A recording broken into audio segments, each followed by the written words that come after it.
যে বর্তমান সরকার তথা মাননীয় প্রধানমন্ত্রীর এজেন্ডাই হলো এই উপজেলা ইলেকশন তথা অন্যান্য ইলেকশনগুলোকে সম্পূর্ণরূপে নিরপেক্ষ, গ্রহণযোগ্য এবং উৎসবমুখর পরিবেশে যেন ইলেকশনগুলো সম্পূর্ণ হয় এবং আন্তর্জাতিক তথা দেশীয় পর্যায়ে যাতে প্রশংসা পায় এবং গ্রহণযোগ্য হয় সেই প্রেক্ষাপটে আমরা ইলেকশনগুলো সম্পন্ন করছি। আপনারা জানেন যে আমরা অলরেডি তৃতীয় পর্যায়ে ইলেকশন শেষ করেছি এবং কোনো রকম মানে আওয়াজ ছাড়া অর্থাৎ একদম সুন্দরভাবে শান্তিপূর্ণভাবে গ্রহণযোগ্যতার ভিত্তিতে আমরা এই 7টা উপজেলা ইলেকশন সম্পূর্ণ করতে সক্ষম হয়েছি।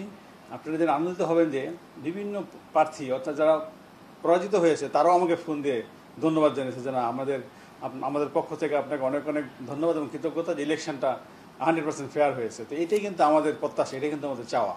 এবং আপনারা জানেন যে আমাদের এই ইলেকশন সম্পূর্ণ শান্তিপূর্ণ এবং আনন্দমুখর করার ক্ষেত্রে আমাদের ফোর্স প্লাস অন্যান্য ডিপার্টমেন্ট আন্তরিকতার সাথে অর্থাৎ আমরা একটা টিম ওয়ার্ক হিসেবে কাজ করছি আর কি।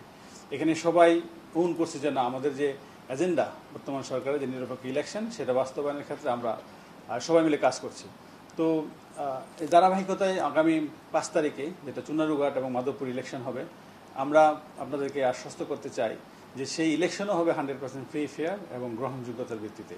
এখানে কোনো ধরনের বিশৃঙ্খলা করার কোনো সুযোগ নেই, আর সুযোগ করার কল্পনাকেও দেখতে পারবে না। আমরা আমাদের আইনশৃঙ্খলা বাহিনী সেভাবেই আমাদের ফোর্স ডিপ্লয়মেন্ট থাকবে, আমাদের স্ট্রাইকিং রিজার্ভ থাকবে, মোবাইল টিম থাকবে, আনসার, বিজিবি, র্যাব প্লাস সমস্ত এক্সিকিউটিভ ম্যাজিস্ট্রেট, জুডিশিয়ারি ম্যাজিস্ট্রেট সহ সমস্ত অর্গানগুলো এখানে কাজ করবে।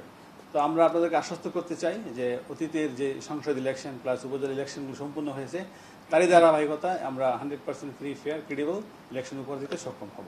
আমি আপনাদেরকে বলছি যে বিগত ইলেকশনগুলো যেভাবে সুষ্ঠু, সুন্দর এবং শান্তিপূর্ণভাবে সম্পূর্ণ হয়েছে এই ইলেকশনগুলোও ঠিক সেভাবেই সম্পূর্ণ হবে। আমরা সংসদ নির্বাচনে অর্থাৎ প্রতি কেন্দ্রে আমাদের পুলিশ ছিল মাত্র 1 জন বা সর্বোচ্চ 2 জন, বাট আমরা এবারের ইলেকশনগুলোতে আমাদের ফোর্স 3 জন, 4 জন, 5 জন, কোথাও 6 জনও দিয়েছে আমাদের পুলিশ এবং বিভিন্ন স্ট্রাইকিং ফোর্স, রিজার্ভ ফোর্স সব থাকতেছে। প্লাস ইলেকশনের পূর্বে এবং পরে আমাদের বিভিন্ন মোবাইল টিমগুলো কাজ করে। আমরা আমাদের বিভিন্ন গোয়েন্দা সংস্থাগুলোকে আমাদের নিজস্ব গোয়েন্দা সহ সবাইকে মাঠে নামিয়ে দিয়েছি যে কোনো ধরনের ভয় ভীতি বা কালো টাকার কোনো সরাসরি আছে কিনা, যদি কাউকে আমরা পাই তার বিরুদ্ধে কঠোর আইনানুগ ব্যবস্থা নেব। তো আমার বিশ্বাস যে যেহেতু হবিগঞ্জবাসী জেনে গেছে যে সংসদ সহ বিগত 7টি উপজেলা ইলেকশন সম্পূর্ণ শান্তিপূর্ণ এবং আনন্দঘন এবং কোনো রকম মানে বিতর্ক ছাড়া ইলেকশন সম্পূর্ণ হয়েছে, সবাই মানে স্বাচ্ছন্দ্যে গ্রহণ করেছে যে না ইলেকশন সত্যি ফেয়ার হয়েছে।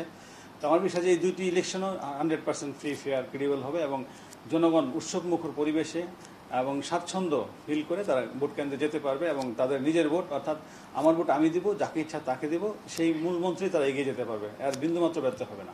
আমরা আপনাদেরকে বলে রাখছি যে আমরা যে বহিরাগত যে প্রবেশের কথা আমরা লাখাইও শুনেছি, শায়েস্তাগঞ্জে শুনেছি এবং সদরেও শুনেছি, বাট আপনারা দেখতে পেরেছেন যে কোনো ধরনের বহিরাগতরা এসে মানে আসতেই পারেনি। আমরা এমনভাবে চেকপোস্ট করি প্রত্যেক দিন অর্থাৎ নির্বাচনী এলাকাগুলোতে, সেখানে বহিরাগত লোকজন এসে পার পাবে না। আর আপনাদেরকে আবারও বলে রাখছি যে ইলেকশন হবে 100% ফ্রি ফেয়ার ক্রেডিবল, এর ক্ষেত্রে কোনো ধরনের ব্যর্থ ঘটাতে কেউ পারবে না।